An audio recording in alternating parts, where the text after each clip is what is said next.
Hello and welcome to Bottleship with our friends the Jifflings.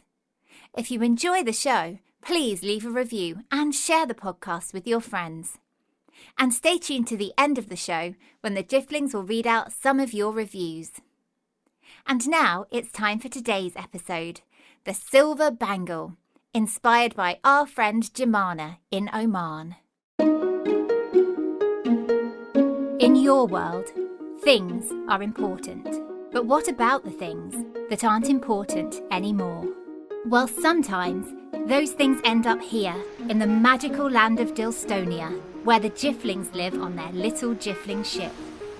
They find these things that we throw away and fish them out of their sea so they can recycle them and put them to good use once again. And here they are now, ready to work. Eccentric young pumpkin. Ooh, I'm ever so excited.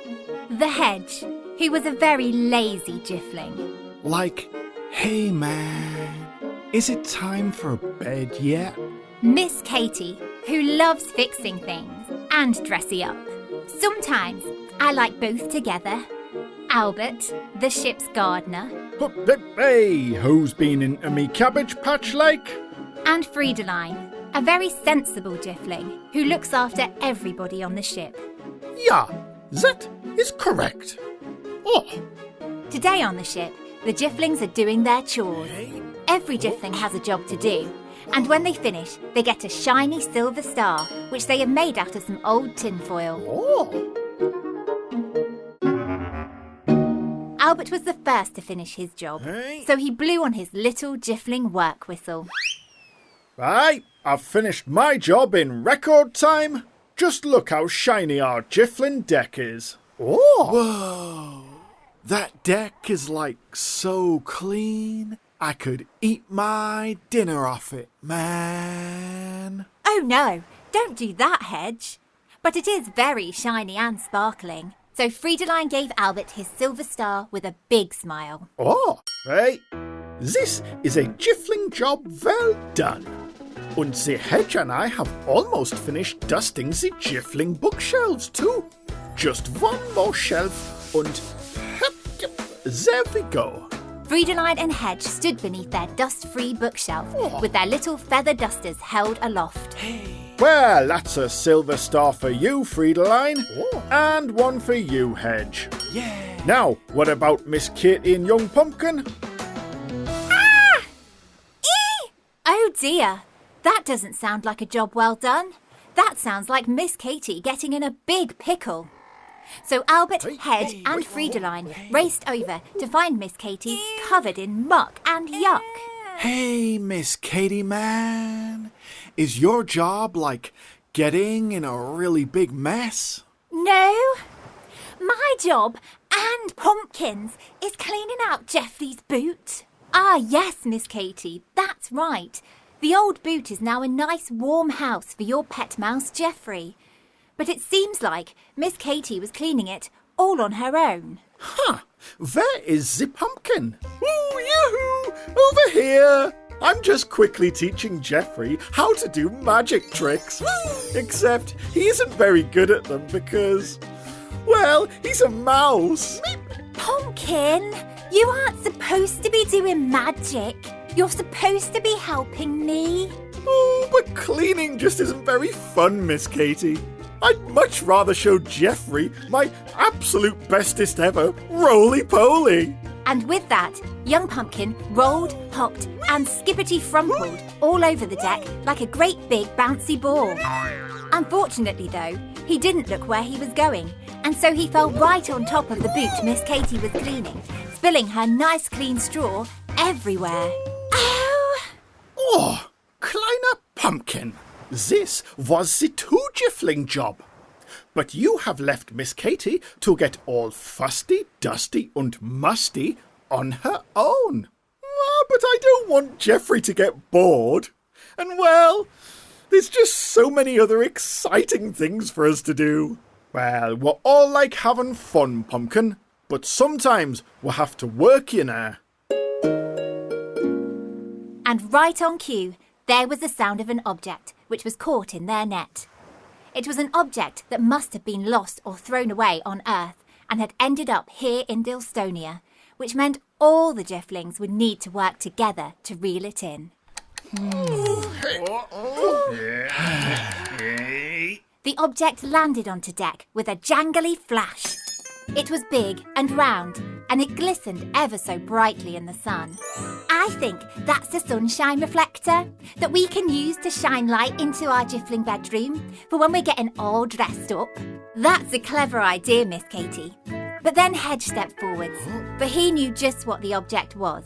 So he scrambled up onto the story seat, leaned back, and began to tell his tale. This is the Silver Bangle.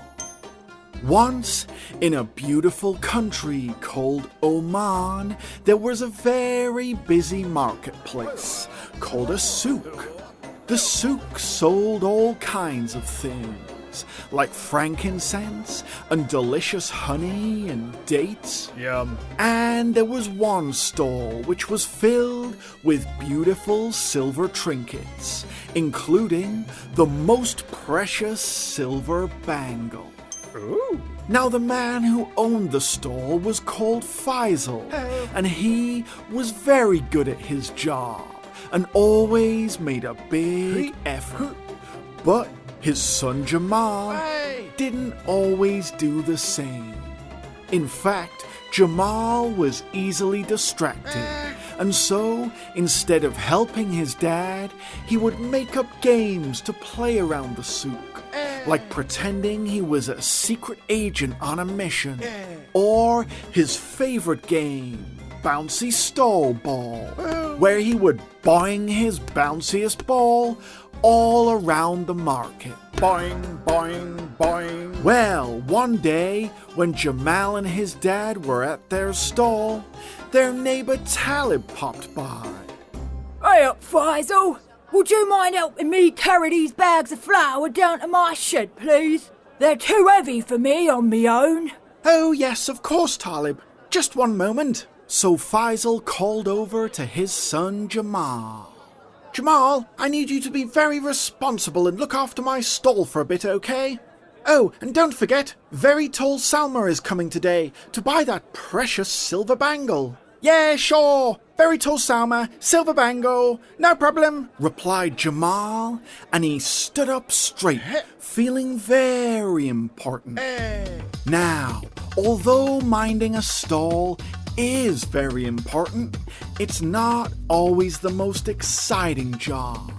So soon, Jamal got bored, and instead of doing his job, he began playing Bouncy Stall Ball. Boing, boing, boing, boing. Well, Jamal was enjoying his game so much that he just didn't see Very Tall Salma striding towards him.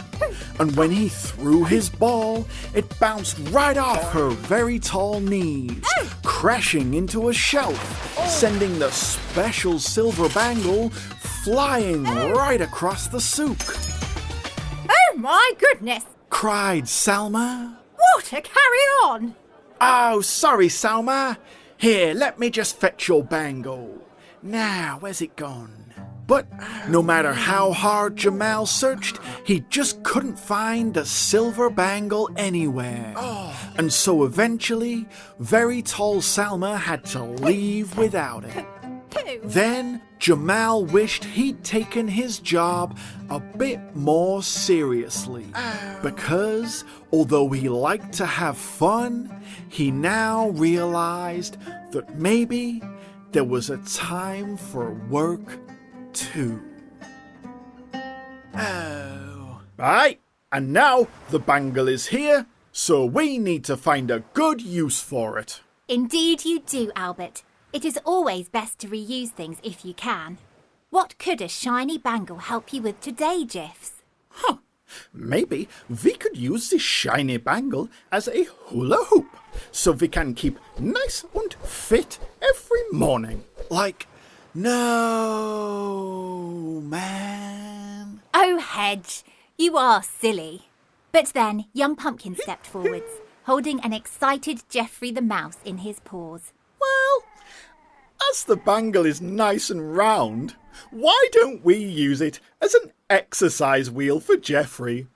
That way he won't get bored whilst I help Miss Katy clean out his old boot mouse house. Yay! Oh, young pumpkin, that really does solve your problem nicely. And Geoffrey seems to think it's a grand idea too.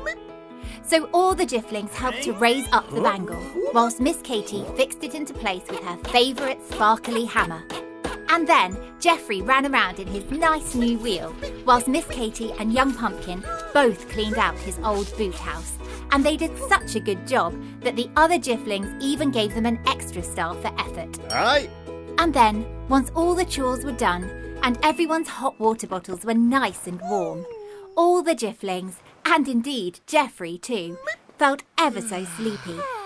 And soon it was time for bed. Good night, young pumpkin. Good night. Good night, Albert. Hey, I'll see you in the morning, like. Good night, Friedeline. And it is a good night. Yeah. Good night, Miss Katy. Night, night. Good night, Hedge. Hedge? Oh, I think the Hedge is asleep already. And goodbye to you too, wherever you are. Maybe next time you see a thing that you might throw away, you'll stop and see if you can use it again, just like our friends the Jifflings. And maybe the thing you use again will have a story to tell too. Goodbye. Thank you for listening to Bottleship.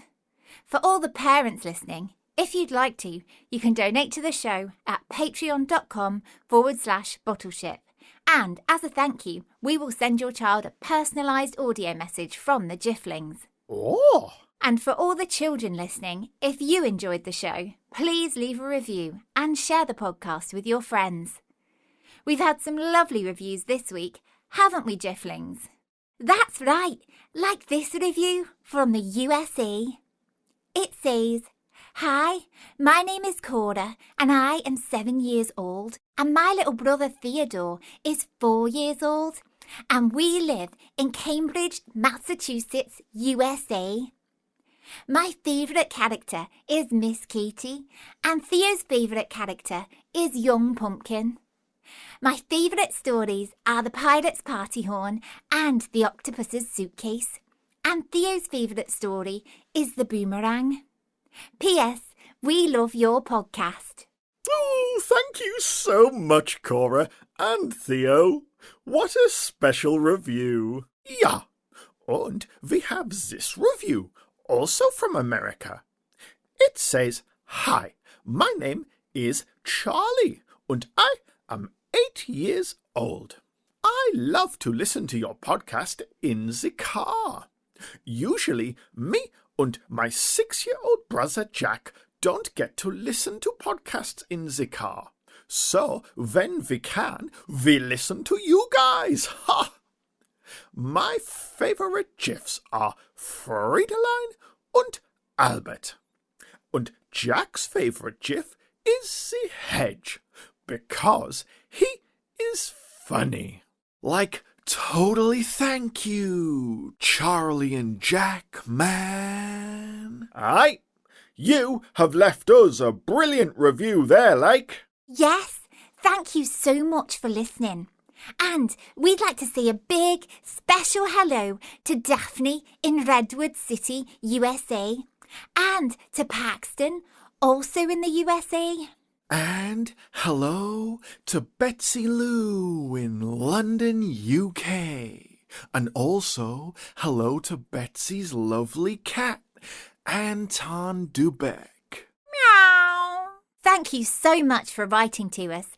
And thank you to everyone who got in touch. We really do love to hear from you all. And if you'd like to send us an email, please send it to thejifflings@gmail.com. Also, if you like listening to stories, why not check out our sister podcast, Storytime, for children of all ages. Thanks again, and we'll bring you more exciting adventures with our friends the Jifflings very soon. Goodbye.